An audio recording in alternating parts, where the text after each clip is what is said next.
Oh, hello, this is Tak Chung from Walk with Tak. Welcome to my YouTube channel. If you enjoyed this video, please like, subscribe, and share. Please feel free to write to walkwithtak@gmail.com if you have any question regarding to this video or any other videos that I have posted in the past. If you have any videos that you would like me to make, please let me know. I'm looking forward to hearing from you. A fried rice normally do not consider to be a highbrow dish, but if such a fried rice dish exists, it's this particular fried rice. This fried rice is known as chow fried rice. It's probably the most famous fried rice of all. This fried rice is available all over the world, and the reason is that this fried rice contains some special ingredients. First of all, this fried rice contains shrimp. In here, I use actually large shrimp instead of a small shrimp usually called for this fried rice. I just cut them into smaller pieces, and that actually works really well. But this fried rice also contains one of the probably most popular pork. This is called chow. It is pork that are being roasted, and it also cut into small pieces that are appropriate for this fried rice. Now, this fried rice also called for vegetables. In this case, I actually kind of cheating a little bit. I use cauliflower, and I use the stem of the cauliflower, which I cut them into small pieces. And most people throw the cauliflower stem away, but it turned out to be really great for making this fried rice. Now, this fried rice also contains other type of vegetables, and one of the traditional vegetables that are included in this fried rice is peas. But instead of using peas, I'm using a mixture of different type of vegetables. They are frozen vegetables, which make them very easy to use in this dish. This fried rice is frequently known as the imperial fried rice. It's called Yangzhou Chao Fan, Yangzhou, which is a city in the eastern part of China, and Chao Fan means fried rice. The reason this fried rice was so popular are because of the ingredients that it used and really pleased the imperial household. And subsequently, this fried rice is probably the most famous fried rice all over the world. You can find it in Chinese restaurants everywhere. Now, I'm going to cook this fried rice in my Cucina 14-inch stainless steel wok. The stainless steel wok is perfect for me because I really like how clean that I can make it, so that when I'm doing demonstration, the wok always looks spotless. I'm going to start out with some canola oil. Now, the first thing I'm going to do is that I'm going to fry the egg. And I'm going to use quite a bit of egg because the egg plays an important in this fried rice. But in order to cook the egg properly, you have to season the stainless steel wok. A stainless steel wok needs to be spot seasoned each time. I call my method spot seasoning because I season it right on the spot. And the idea of this method is very simple. You heat up the oil until it reaches its smoking point, and then you turn down the heat so that the oil will not smoke excessively. And you let the oil to smoke for another 15 seconds. Usually that's long enough to season the wok properly. But the longer you let it smoke, the more that it will be seasoned, and more likely the wok will be non-stick. Now, egg is challenging to cook, particularly in stainless steel wok, and most people realize that because egg tend to have a tendency. But use this method, it works perfectly. Now, I'm going to use about 6 eggs to make this fried rice. This fried rice is going to be a large portion because in addition for me to use it for this particular meal, I'm also going to use it as a leftover that I can eat it later on for lunch or maybe for another dinner meal. So as you can see in here, what I'm trying to do is that I'm going to scramble the egg very gently. As you can see, nothing sticks to the bottom surface of the wok, and also there are no excess amount of oil, which a clear demonstration that the wok is very well seasoned. So after I get the egg mostly fried, I'm going to break it up. Now, the Yangzhou fried rice, the idea of this fried rice is that you want the egg in relatively large pieces so you can actually taste it. I have already seasoned the egg with both salt and my Walk with Tak basic seasoning mix. This will give the egg a nice umami flavor, as well as to provide its own saltiness.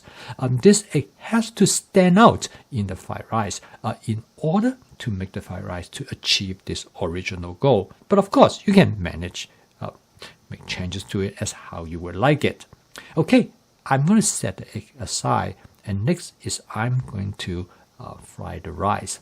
Again, I want to point out to you that once I have seasoned the wok once, I really don't have to do it again because the wok is already have a nice non-stick cook surface. So this time, I do not let the oil to smoke. I just let the oil to heat up sufficiently, and I put the rice in it. Now the rice is the key part of all fried rice. Many people have different preference of how they like the fried rice, but most people like the rice to be relatively dry, so they're relatively firm, because if the rice is dry, you can actually fry the rice and to create a crispy texture. In here, I use a tool called hamburger meat smasher, which is a perfect tool for breaking up the rice. I used to use a wok spatula. Trust me, it is so much more messy. Even though with the wok, I usually have rice all over the place because you try so hard to break them up. Okay, now I'm going to add, first of all, the cauliflower stem, and then I add the frozen vegetable mix. And together, I also add some purple cabbage. Just notice that, not very much. All of this is to provide both texture, flavor, as well as color. We want to make the dish look nice.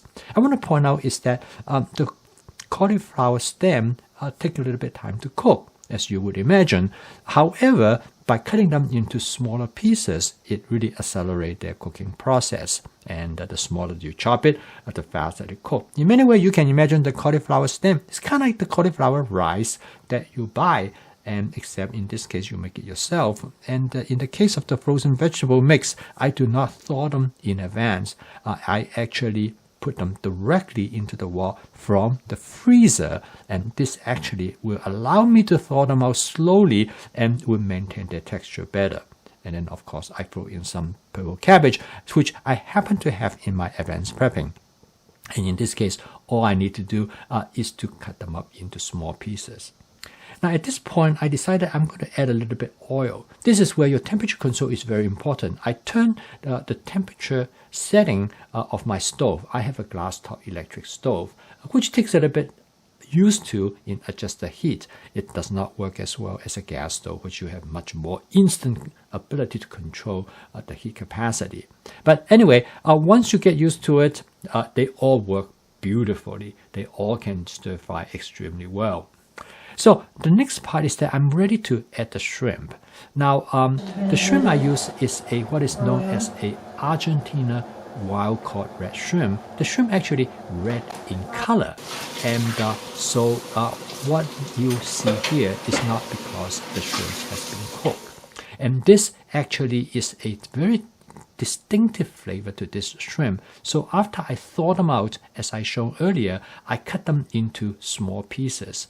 Again, I add the shrimp at a later time simply because of I do not want to overcook the shrimp. So here you can see that I add the shrimp. Most people, when they look at this shrimp, they say, oh, this shrimp has already been cooked. No, the shrimp has not been cooked. In fact, you do not want to use cooked shrimp because cooked shrimp usually have a slightly different texture, and when you start to use the cooked shrimp in a dish like this, it's very easy to overcook them. And you want the shrimp to be just lightly cooked and just right, and that gives the fried rice the type of flavor that you want. So this is a method which I frequently refer it to as sequential stir frying by adding different ingredients at different time points. Depending how long you want to cook them, you are able to make adjustment to cook them to exactly the texture that you want. And using this method, you can cook many ingredients in the same dish. And that is both the challenge as well as the simplicity of stir frying, because you have many different ways to manipulate your food ingredients. And over the years, since I've been teaching my cooking classes, a lot of people ask me is that, when did you know when to add certain ingredients? Can you give me exactly how many minutes that you should add this? Unfortunately, I cannot. I did all this almost intuitively, and sometimes I got it right, and sometimes I might miss it because different food ingredients might require different time, and when they're in different type of context, it also changed them. Okay, now I start to add some seasoning mix. I'm going to use my wok with tak basic seasoning mix. This will enhance the umami flavor of the dish. I want to keep this dish relatively mild in flavor. Now, next part is I add the egg. As you can see in here, there's a lot of eggs. And this dish actually is heavy in eggs. But again, a lot of these are based on individual preferences. And if you like to use less eggs, you certainly can. Or in fact, you can omit the egg completely. And that is the flexibility of stir frying and also the flexibility of template-based cooking. Okay, the final step is that I add the char siu to the fried rice. Now you notice that I have cut the char siu into small chunks, which will be appropriate for using in this fried rice, because you want all the food ingredients to pretty much the same size. And you probably ask the question, why did you add the char siu right at the end? And the reason is that because the char siu is already cooked, and if I add it too early, I might overcook the pork. As you can probably know, it's easy to overcook the pork. So in this case, this will allow me both not to cook the pork too much, as well as to maintain the flavor that comes with the pork. After I did a taste test, I decided I want to add a little bit more of my basic seasoning mix. Now this seasoning mix contains a mushroom seasoning and also other ingredients such as garlic powder, onion powder, ginger pepper, as well as a little bit of cumin and ginger powder.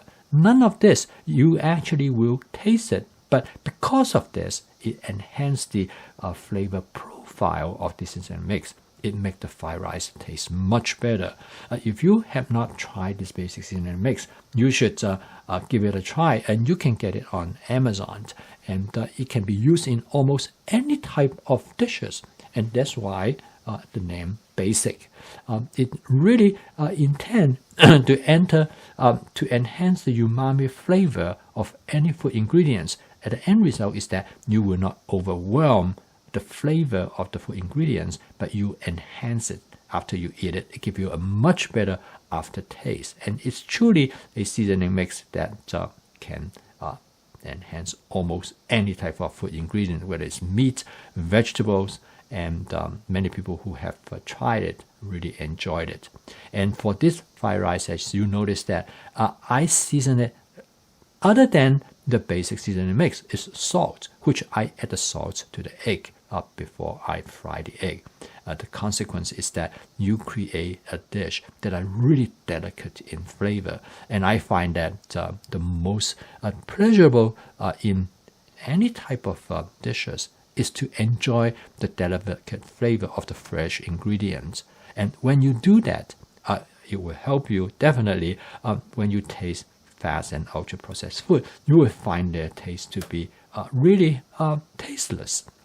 Okay, I post a video each day to help you to make home cooking as part of your daily routine using my fast cooking system. Because with the fast cooking system, you will be able to cook with spontaneity, intuition, and creativity, and you will find home cooking to be fun and exciting rather than as a chore. If you learn more about my fast cooking system, please subscribe to this YouTube channel and keep on cooking. And so I will see you tomorrow.